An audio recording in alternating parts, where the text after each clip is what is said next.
দর্শক আসসালামু আলাইকুম। আমি সাকিব আজকে আপনাদের আবারও স্বাগত জানাচ্ছি। আজকে একটু কথা বলবো ইউএস ভিসার কিছু টিপস নিয়ে। আপনারা জানেন যে আমেরিকাতে ভিসা পেতে হলে ইন্টারভিউ দিতে হয়, যেটা কানাডা সহ বেশ কিছু দেশে নেই, কিন্তু ইউএসএ তে প্রয়োজন হয় এবং ইউএসএ তে আপনাকে এমবাসি ফেস করতে হবে।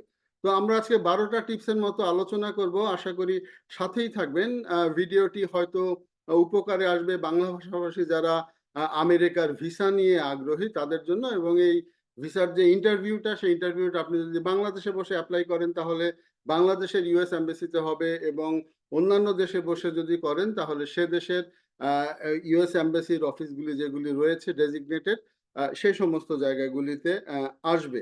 তো মনে রাখবেন যে ইউএস এর ভিসা আপনি যখন ইন্টারভিউর জন্য যান তখন কিন্তু ইন্টারভিউর সময় একটি আপনার ফাইলটি নিয়ে আপনার সাথে কথা বলার আগে ভিসা অফিসার আগে তিনি দেখে নেন, এবং আগে দেখে নেওয়ার পরে তার একটি শুরুতেই একটি কিন্তু মাইন্ডসেট থাকে। তো শুরুতেই মাইন্ডসেট থাকে সে দিবে কি দিবে না, এই ধরনের একটি মাইন্ডসেট থাকে, কিন্তু মাইন্ডসেটটা তার 100% থাকে না। এটা আপনার ডিপেন্ড করে আপনার ভিসার উপরে, আপনার ইন্টারভিউর উপরে ডিপেন্ড করে। এখন সে আগে থেকে ঠিক করে রাখলো যে আপনি ইন্টারভিউতে আপনাকে সে ভিসা দিবে, কিন্তু আপনি সেই ইন্টারভিউটা ভালো মতো দিতে পারলেন না, তো সেই ক্ষেত্রে ভিসা না হওয়ার সম্ভাবনা তো থাকবেই। এবং অন্যদিকে মানে সে যদি মনে করে যে না আপনাকে ভিসা দিবে কি দিবে না, এই ধরনের যদি একটা দোদুল্যমান অবস্থায় থাকে, দোদুল্যমান অবস্থায় থাকলে পরে আপনার ইন্টারভিউর জন্য কিন্তু ইন্টারভিউটা যদি ঠিক মতো হয়ে যায় তাহলে কিন্তু ভিসা পাওয়ার সম্ভাবনাটা বেড়ে যায়। তো আসুন একটু শুরু করি। তো শুরু করার আগে আবারও বলি, যদি আমার চ্যানেলটি ভালো লাগে তাহলে অবশ্যই সাবস্ক্রাইব করে দেখবেন, এবং কমেন্টস যদি কিছু জানতে চান জানানোর চেষ্টা করব। মনে রাখবেন আমি কোনো ইমিগ্রেশন কনসালটেন্ট না, আমি জাস্ট যে বিষয়গুলো জানি বুঝি সেগুলো নিয়ে আপনাদের সাথে কথা বলি। আমার কথাটাও অবশ্যই আপনারা যাচাই বাছাই করে নিবেন। আমি পৃথিবীর কোনো দেশের ইমিগ্রেশন নিয়ে কোনো কাজ করি না। তো আসেন যে ভিসা ইন্টারভিউ টিপস গুলি দেওয়ার আগে একটু শুরুতেই একটু জানাই যে যারা ইউএস সম্বন্ধে নতুন জানছেন, আমার এই চ্যানেলে ইউএস এর বেশ কিছু ধরনের ভিসা রয়েছে, প্রায় শতাধিক ধরনের ভিসা রয়েছে। এর মধ্যে B1, B2, F1 এই ভিসাগুলি কিন্তু খুবই জনপ্রিয়, বিশেষ করে বাংলাদেশের মধ্যে। যেমন যারা বিজনেস ভিসা আসতে চান তাদের জন্য B1 ভিসা, যারা ভিজিট করে চলে যেতে চান অর্থাৎ ট্যুরিস্ট ভিসা যারা আসতে চান তাদের জন্য B2 ভিসা, স্টুডেন্টদের জন্য F1 ভিসা, স্টুডেন্টদের যারা ডিপেন্ডেন্ট তাদের F2 ভিসা। তো এই ধরনের বেশ কিছু ধরনের ভিসা রয়েছে, তো সেগুলো নিয়ে আজকে আর আলোচনা করলাম না। তো যেটা হচ্ছে যে সবার আগেই কিন্তু প্রয়োজন যেটা সেটা হচ্ছে যে ডকুমেন্ট চেকলিস্ট দেখা, অর্থাৎ ইউএস এম্বাসির ওয়েবসাইটে ডকুমেন্ট চেকলিস্ট রয়েছে, আপনি কি কি ডকুমেন্টগুলি নিয়ে যাবেন। তো ডকুমেন্ট চেকলিস্টগুলি দেখে সবকিছু নিয়ে যাবেন। এটা এখন আমরা টিপসটা শুরু করিনি। আরেকটা হচ্ছে গিয়ে যে তো আসুন তো প্রথম আমরা যে টিপস সেটা নিয়ে একটু কথা বলি। আজকে 12টা টিপস নিয়ে কথা বলবো, এবং মনে রাখবেন যে 60-8টির বেশি কোশ্চেন অন অ্যান এভারেজে ওরা করে না, এবং এই 60-8টি কোশ্চেনের মধ্যে সীমাবদ্ধ থাকে তেমন একটা সময় ওরা নেয় না, অল্প সময়ের মধ্যে কিন্তু যাচাই বাছাই করে।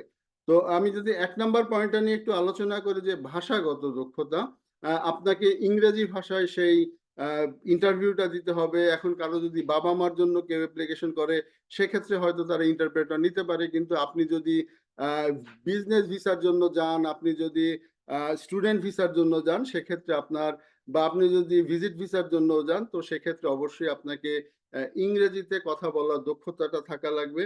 অতএব ভিসা সংক্রান্ত যে ইংরেজির যে কোশ্চেন যেভাবে আসে সেগুলি একটু আগে থেকে রপ্ত করে নেবেন। আজকে আমি বাংলায় বললাম, ভবিষ্যতে যদি আপনাদের প্রয়োজন হয় তাহলে অবশ্যই আমি আস্তে আস্তে সেই ভিডিওগুলি করার চেষ্টা করব। অতএব ভাষাগত দক্ষতা থাকা লাগবে, এবং সেই ভাষাগত দক্ষতাটা অবশ্যই ইংরেজি ভাষার দক্ষতা থাকা লাগবে।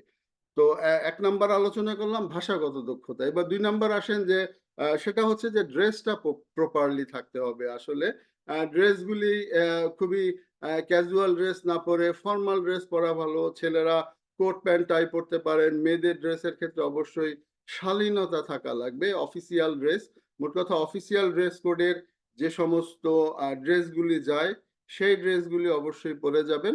এবং অফিসিয়াল ড্রেস কোড কি এই ধরনের ইউটিউবে যদি অনেক ভিডিও দেখেন বা যদি গুগল করেন জানতে পারবেন। মেয়েদের ক্ষেত্রে অনেকেরই একটি সমস্যা থাকে যে সেটা হচ্ছে যে হিজাব পরা যাবে কিনা। না, হিজাব পড়তে কোনো সমস্যা নেই। অবশ্যই হিজাব অবশ্যই পড়তে পারবেন। সেক্ষেত্রে হিজাবের ক্ষেত্রে কোনো সমস্যা নেই। তো আমি যদি ৩ নাম্বার পয়েন্টটা নিয়ে একটু আলোচনা করি যে সময়টা মেইনটেইন করতে হবে অবশ্যই। অর্থাৎ যে সময় তার এট লিস্ট ২০ থেকে ৩০ মিনিট আগেই ঢোকা অবশ্যই উচিত। আর যদি আগে চলে আসেন, যেমন ঢাকা থেকে যদি কেউ আসছেন, আপনি যদি অনেক দূর ওল্ড টাউন থেকে যদি আপনি যদি ইউএস এম্বাসিতে যান, তাহলে হয়তো সময় ঠিক রাখা যায় না। তো যদি ১ ঘন্টা আগে পৌঁছান, ১ ঘন্টা আগে ওদের এম্বাসিতে ঢোকার কোনো প্রয়োজন নেই। অন্তত কমপক্ষে ০.৫ ঘন্টা সময় নিন, বাইরে থাকুন, বাইরে কোথাও ঘোরাঘুরি করুন ঠান্ডা জায়গায় এবং ঠিক ০.৫ ঘন্টা আগে এম্বাসিতে প্রবেশ করার চেষ্টা করবেন। মনে রাখবেন যে দেরি যদি হয় এটা কিন্তু আপনার জন্য একটি বড় ধরনের নেগেটিভ ইমপ্যাক্ট পড়ার কিন্তু সম্ভাবনা রয়েছে। তো এর পরের পয়েন্টে নিয়ে যে কথা বলবো সেটা হচ্ছে যে আচরণটা হতে হবে শালীন। শালীন আচরণ করার চেষ্টা করুন আ এবং এবং যা বলবেন সবকিছু কনফিডেন্ট নিয়ে বলার চেষ্টা করুন এবং অফিসারের প্রতি রেসপেক্টফুল থাকুন এবং তার আ এম এবং তিনি যে কাজ সেই কাজটি তার করতে দিন। এবং মনে রাখবেন যে নর্থ আমেরিকার দেশগুলি চেক লিস্টের বাইরে সাধারণত যায় না। তো ওদের চেক লিস্টে যে কোশ্চেন গুলি থাকে সেই কোশ্চেন গুলি ওরা করবে। অতএব চেক লিস্টের বাইরে ওরা যাবে না। অতএব ওদের কোশ্চেন গুলি খুব শালীনতার সাথে অ্যান্সার দেওয়ার চেষ্টা করবেন। কোনো ধরনের উদ্ধত আচরণ কিন্তু আ না করাই ভালো। তারপরে আসেন যে সত্য এবং সরাসরি অ্যান্সার দিন। অর্থাৎ ওরা যে জিনিসটা জানতে চাবে মিথ্যে বলার দরকার নেই। ওরা মিথ্যে বললে যদি ধরতে পারে তাহলে তো অবশ্যই সমস্যা হবে। সেক্ষেত্রে সত্য বলুন এবং সরাসরি বলুন। জাস্ট ঘুরিয়ে পেঁচিয়ে বলার দরকার নাই এবং কথা বলার ক্ষেত্রে কিন্তু আই কনট্যাক্টটা অত্যন্ত জরুরি এবং ওদের সাথে চোখের সাথে তাকিয়ে কথা বলুন। তারপর ৬ নম্বর পয়েন্টটা যেটা বলছি যে সেটা হচ্ছে যে ও কিন্তু আপনার ট্রাভেল প্ল্যান জানতে চাবে যে আপনি ইউএসএ তে যাচ্ছেন, কোত্থেকে কোথায় যাবেন। তো সেক্ষেত্রে ট্রাভেল প্ল্যানটা কিন্তু জরুরি। অর্থাৎ আপনি যদি কোনো বিজনেসের কাজে যান, বিজনেসের কাজে যদি আপনি নিউ ইয়র্কে যান, সেক্ষেত্রে আপনাকে বলতে হবে যে আমি ৭ তারিখে আমার একটা বিজনেস মিটিং রয়েছে। আমি ৫ তারিখে যাবো। আমি আমার ২ দিন বন্ধুর বাসায় থাকবো। এবং সেক্ষেত্রে বন্ধুর কনট্যাক্ট নাম্বারটা ওরা চাইতে পারে এবং আমি ২ দিন পরে আমি সেখানে একটা মিটিং অ্যাটেন্ড করবো এবং আসার সময় আমি হয়তো নিউ জার্সি বা অন্য একটা জায়গা থেকে ঘুরে আসবো। সেখানে কয়দিন থাকবেন এবং সেখান থেকে ঢাকা কবে ব্যাক করবেন। অর্থাৎ প্রত্যেকটা জিনিসটা কিন্তু আপনাকে ট্রাভেল প্ল্যানটা সাজিয়ে নিতে হবে। অর্থাৎ গেলাম, এতদিন থাকবো, জানি না তারপরে কি করব। এই ধরনের না, স্মার্টলি ট্রাভেল প্ল্যানটা সম্বন্ধে একটি ধারণা নিয়ে যাবেন এবং খুব স্পষ্ট অক্ষরে সেই ট্রাভেল প্ল্যানের কথাটা কিন্তু অবশ্যই বলতে হবে। তারপরে আসেন ৭ নাম্বার যেটা হচ্ছে যে কান্ট্রিটাই। কান্ট্রিটাই একটি ফ্যাক্টর। এটা ইউএসএ বলেন, কানাডা বলেন, সব দেশেই কান্ট্রিটাই একটি ফ্যাক্টর। ওরা আপনার কান্ট্রিটা স্ট্রং কিনা সেটা দেখতে চাবে। অর্থাৎ আপনি আবার আপনার দেশে ফিরে আসবেন। এটাই হচ্ছে ওদের মূল লক্ষ্য এবং এটাই হচ্ছে কান্ট্রিটাই। তো দেশে ফিরে আসবেন আপনি মুখে বললে হবে না। আপনার ডকুমেন্টে সেটা প্রমাণ করতে হবে যে আপনি আবার দেশে ফিরে আসবেন। তো সেটা কি হতে পারে, আপনার ফ্যামিলি মেম্বাররা আপনার কান্ট্রিটাই। আপনি যদি একা যান তাহলে আপনার বাংলাদেশে আপনার ছেলে-মেয়ে আপনার কান্ট্রিটাই। আপনার ভালো ইনকাম থাকলে পরে, আপনার প্রপার্টি থাকলে পরে সেটা আপনার কান্ট্রিটাই। আপনার বাবা-মা যদি থাকে সেটা আপনার কান্ট্রিটাই। আপনার বাবা-মার সম্পত্তি যদি থাকে সেই সম্পত্তির আশায় আপনি ফিরে আসবেন, সেটাও আপনার কান্ট্রিটাই। অর্থাৎ তাকে বুঝাতে হবে যে আপনি আবার ফিরে আসবেন। তো দর্শক, আমরা প্রায় অর্ধেকের বেশি শেষ করে ফেলেছি। তো ভিডিওটি কে কোত্থেকে দেখছেন, কেমন লাগছে জানাবেন অবশ্যই এবং ইউএসএ সম্বন্ধে আরো যদি কিছু জানতে চান অবশ্যই কমেন্টস এর ঘরে কমেন্টস করে জানাতে ভুলবেন না এবং লাইক, ফলো এগুলি দিতেও ভুলবেন না। তো এরপরে আছে কিছু এডিশনাল ডকুমেন্টস আপনাকে নিয়ে যেতে হবে। যেমন আপনার চাকরির ডকুমেন্ট, আপনি যদি আপনাকে যদি অফার দিয়ে থাকে সেই অফার লেটার আপনাকে দিতে হবে। আপনার ফিন্যান্সিয়াল ডকুমেন্ট, অর্থাৎ আপনি কোত্থেকে আপনার খরচটা নিবেন, সেই খরচের আপনার উৎসটা কি, সেই খরচটা আপনার ব্যাংকে আছে কিনা, আপনার ট্যাক্সের ডকুমেন্ট, এই সমস্ত এডিশনাল ডকুমেন্টগুলি কিন্তু সাথে নিয়ে যেতে হবে। তো এরপরে আমি যদি একটু ৯ নাম্বার পয়েন্টটা নিয়ে একটু কথা বলি, যে সেটা হচ্ছে যে ইন্টারভিউর উপরে ফোকাস থাকবেন। অর্থাৎ আপনি ইন্টারভিউ দিচ্ছেন, ইন্টারভিউ দেওয়ার সময়ে আপনি মোবাইল দেখলেন এইভাবে, এটা কোনো মেক সেন্স করে না। এদিকে ওদিকে তাকালেন, সেটা কোনো মেক সেন্স করে না। অর্থাৎ ইন্টারভিউ মানে ইন্টারভিউ, এবং পুরা সময়টাই যিনি আপনার ইন্টারভিউ নিচ্ছেন, যেটা শুরুতে বললাম যে আই কনট্যাক্ট, সেই আই কনট্যাক্টটা রাখুন।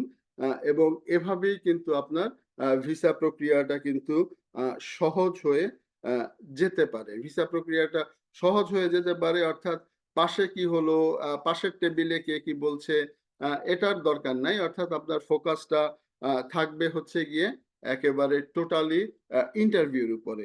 এবার ১০ নম্বর পয়েন্ট, যে অনেস্ট থাকতে হবে, অর্থাৎ সৎ থাকতে হবে, যেটা আগের একটা আলোচনায় বলেছি। অর্থাৎ আপনি যা ঠিক তাই বলবেন, এর বাইরে বাড়িয়ে বলার কিছু দরকার নেই। আমাদের অনেকেরই একটি প্রবণতা রয়েছে যে আমরা একটু বাড়িয়ে কথা বলার চেষ্টা করি, আমরা যা না তাও বলার চেষ্টা করি। এই জিনিসটা আসলে বলার কোনো দরকার নেই।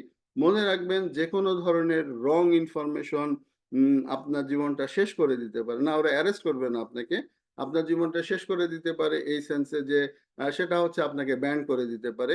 তো একবার যদি ইউএসএ তে ব্যান্ড হয়, সাধারণত দেখা যায় যে ৫টা কান্ট্রিতেই কিন্তু ব্যান্ড হয়ে যায়। ৫টা কান্ট্রি, অর্থাৎ ফাইভ আইজ বলে, অর্থাৎ America, Canada, Australia, England, New Zealand, এই ৫টা দেশেই কিন্তু ব্যান্ড হয়ে যেতে পারেন। কারণ ওরা ওদের একজন আরেকজনের ইনফরমেশন কিন্তু ওরা শেয়ার করে। তারপরে কমন কিছু কোশ্চেন আসতে পারে আপনার, যেটা আমি ১১ নম্বর পয়েন্ট হিসাবে আলোচনা করছি, যে কমন কিছু কোশ্চেন থাকতে পারে, যেমন কিছু টুকটাক জিজ্ঞেস করতে পারে, তোমার ফ্যামিলিতে কে আছে, তুমি জব কোথায় করো, এই ধরনের কিছু জিজ্ঞেস করতে পারে, এবং সেগুলো একেবারে চোখে চোখ রেখে সেই প্রশ্নগুলির উত্তর দেওয়ার আহ, চেষ্টা করুন। আর আরেকটি ১২ নম্বর পয়েন্ট যেটা বলছি, যে সেটা হচ্ছে যে প্র্যাকটিস, প্র্যাকটিস অ্যান্ড প্র্যাকটিস। অর্থাৎ আপনি যখন ইন্টারভিউ দিবেন, জানেন যে একটি অন্য ভাষার ইন্টারভিউ, এটি আমাদের যারা বাংলা ভাষাভাষী আমরা না, তাদের জন্য ইংরেজি হয়তো শুরুতে একটি কঠিন লাগতে পারে। তবে মনে রাখবেন যে ইন্টারভিউর ক্ষেত্রে আপনি যদি ওইভাবে ভিজিট ভিসায় যান, বা আপনি যদি ট্যুরিস্ট ভিসায় যান, আপনি যদি বিজনেস ভিসায় যান, সেক্ষেত্রে অতটা একেবারে আইএলটিএস ৮ পাওয়ার মতো বা ৮.৫ ৯ পাওয়ার মতো ইংরেজি দক্ষতা জানার দরকার নেই। মনে রাখবেন যে একটি ভাষার ক্ষেত্রে ম্যাক্সিমামে কিন্তু বডি ল্যাঙ্গুয়েজ দিয়ে আপনি বুঝিয়ে দিতে পারেন। তাই বলে যে ইংলিশ জানবেন না, সেটা না। তো সেই ক্ষেত্রে আগে থেকে একটু প্র্যাকটিস করুন, কারোর সাথে মক ইন্টারভিউ দিন, এবং এই মক ইন্টারভিউগুলি আপনাকে অবশ্যই কাজে দিবে। সেক্ষেত্রে চ্যাট জিপিটি সহ অনেক অনেক প্ল্যাটফর্ম রয়েছে, সেসব জায়গাগুলিতে আপনি যদি চান, ওরা আপনাকে ইন্টারভিউ আয়োজন করবে, এবং অনেক ভিডিও রয়েছে সোশ্যাল মিডিয়াতে, সেগুলো দেখুন। এবং সেগুলো দেখলে পরে আগের থেকে একটি ধারণা পাবেন। বাসার কারোর সাথে প্র্যাকটিস করুন, বন্ধু বান্ধব কারোর সাথে প্র্যাকটিস করুন। অর্থাৎ আমি যে এই পয়েন্টগুলি, বাকি যে ১১টি পয়েন্ট বললাম, সেগুলো নিয়ে একটু জাস্ট, সে আপনাকে জিজ্ঞেস করবে ইংরেজিতে, আপনি তাকে ইংরেজিতে তথ্য দেওয়ার চেষ্টা করুন। আশা করি কিছুটা হলেও বোঝাতে পেরেছি। তো ইউএস ভিসা জার্নিটা এখন বিশেষ করে কানাডা থেকে যারা দেখছেন, বিশেষ করে স্টুডেন্টরা, তাদেরকেও কিন্তু এখন হয়তো অনেকেই ভাবছেন যে ইউএসএ তে গিয়ে চাকরি করবেন। কানাডার পিআর সহ অন্যান্য কিছু জটিল হয়ে গিয়েছে। তো সবার আশা করি ভিডিওটি কাজে লাগবে, এবং ইউএস সংক্রান্ত যে কোনো তথ্যের জন্য আমরা এখন থেকে অথেন্টিক কিছু ভিডিও করার চেষ্টা করব। সাথেই থাকবেন, আবারও নতুন কোনো বিষয় নিয়ে দেখা হবে। সে পর্যন্ত ভালো থাকবেন। আসসালামু আলাইকুম।